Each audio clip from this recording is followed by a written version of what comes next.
If you ever watch world-class tennis on television, you're familiar with my guest. He's Bud Collins, and he's the principal commentator for all the network shows that you've seen. He's been on the commercial networks, and most recently, a very ambitious network coverage of the big tournaments on PBS. Bud Collins is also a thrice-weekly columnist for a distinguished newspaper, the Boston Globe, and so when he was in Louisville nearby, we decided to grab him and invite him over here. Now, this is our parking lot. I'm very much at home in parking lots, back alleys. We'll lay a little line on you and turn it into another parking stall. Doesn't matter really, though. When it comes down to tennis, it's become a real phenomenon. Now, you happen to be one of those people who not only knows how to call the game, but you're quite a proficient player yourself. But it has become very fashionable in the last few years. Well, it's been great, Milt. I've enjoyed seeing it grow past the country club stage, and I'm very pleased when we were here in Louisville for this tournament for the First National Bank.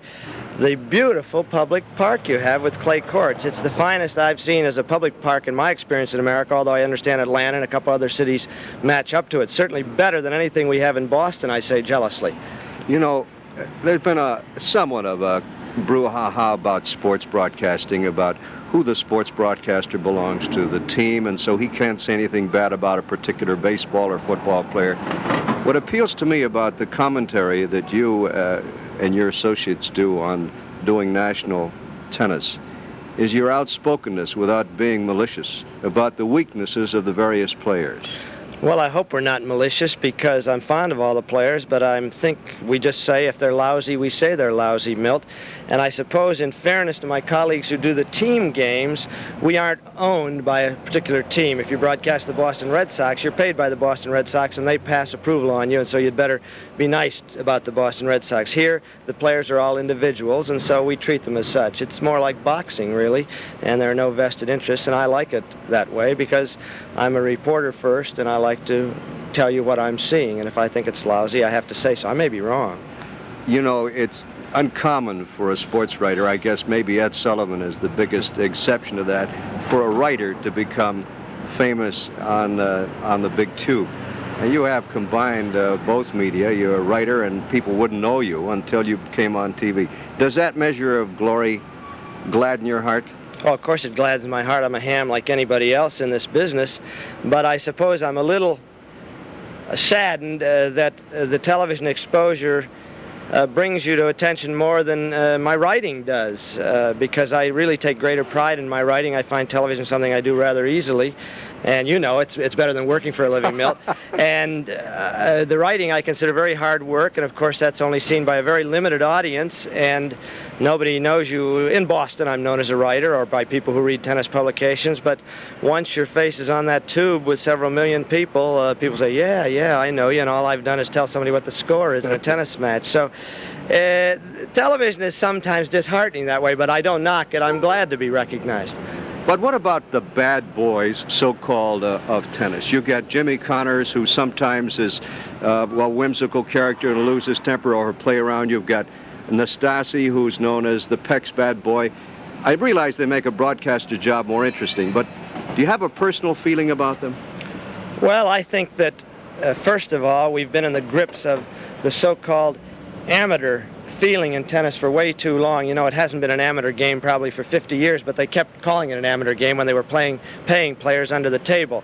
And we expected tennis players to act like Victorian gentlemen. I don't think anybody should be expected to act like a Victorian gentleman. I like well-mannered people. I'd rather deal with people who said, please, thank you, and it's been nice losing to you. But I think tennis players are under tremendous pressure that other athletes don't feel. It's not a team game. You can't go back in the huddle. You can't call timeout. You're out there by yourself. And I think that if your nature is such that you're going to say, oh, damn it, can we say damn it on this program or something like that, or worse, that if you're going to explode, so be it. You must explode. That's your nature. That's Nastasi's nature. He's a little crazy. He says so himself. He's high-strung. He could not behave by a Victorian code, and I don't expect it. But there are a lot of people who say, oh, naughty, naughty, naughty. Tennis players are not supposed to throw their rackets. They're not supposed to be profane. They're human beings under a great deal of pressure, playing for a great deal of money. And I don't like bad manners, but bad manners are part of life. You talk about Victorian manners. It's very interesting, and I hope you don't mind a personal comment. But when you're on resplendent in your varied hues clothes, I always consider you the Haywood Hale Broun of tennis. Thank you. I mean it as a compliment. you with your mutton chops and your distinguished... I have to let it grow somewhere, you know. You do look like you might very well have been in Macauber's time.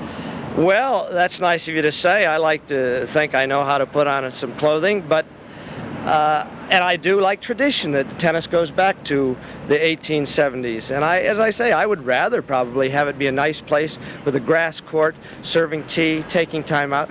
But we must face that we live in 1974, and tennis, if it's going to be a professional game, which everybody wants, then I guess they have to act like professional athletes. They blow up. They're going to wear colored shirts. I think the white clothing for tennis is really passé, even though Wimbledon keeps up the standards of appearance. I think it's just a new game for a new era, and I don't think it is the tennis that was born on a grass court on an English manor lawn back in the Victorian times. So let's get with it. Not too many years ago, this program did a remote broadcast out at the same tennis center, which you saw recently, when the professional women were there. We found them very exciting to watch. Oh, I love to watch them. And even playing tennis. Interesting to talk to. People, now, it was before Chrissy Everett turned pro, but this is when Billie Jean King was here, and Françoise Durr and Rosie Casals and so forth. Now, you've got a big contrast in the big winners between an interesting girl, an Aborigine, Yvonne Goolagong, yeah. You've got a quiet, all-American girl, family-oriented in Chrissy Everett. You've got an outspoken liberationist and a bright, intelligent winner in Billie Jean King. It seems to me that's a very colorful field. It is a colorful field. I think the women at the top of their game are more colorful than the men. I think they're more interesting and sometimes more interesting to watch. The only thing that disturbs me about the women's game is there's not enough depth. After you get past 5, 6, or 7, why the players are not really comparable to the men's. Naturally, we know the men are stronger and so forth. I don't want to go into all those arguments. I like women's tennis better than men's often. But there isn't the depth to the women's game, and I wish that more women would get into it. It would become a little more competitive and a little deeper, because I like the women's game. I've kept you out here in the sunshine pretty good, and you already have a sports shirt on. I take it that you're not just a spectator in tennis. No, I like to consider myself a hacker who can put the ball back over the net once or twice. And I enjoy the game a lot, and it's one of the things that keeps me sane, because I travel so much. But if I can get out and hit for an hour, why, it keeps you fit and keeps you just a little happier, I think. That's what's good about tennis. What's your philosophy when you're doing a network show? There's a lot of action on the screen, and they always hear about, well, you got to know when to keep quiet when you're describing a good deal of activity on the screen. Well, my philosophy is to try to talk less and less, and I think I still talk too much. I don't think I do too badly, but I still think all sports commentators talk too much, and I'm no exception. What a modest way to close. Listen, you're going to put on your tennis togs, you're going to play with Donald Dell. Right. Thank you very much. Thank you, Milton. Gee, I get you shaking the coat. Thank you. Nice to have you on very much. On Omelette today, Bud Collins, who's a columnist for the Boston Globe, and perhaps better known, and deservedly so, as a commentator for all the big tennis performances on national television. Many thanks for being on Omelette. We'll be back with more of the program in just a minute.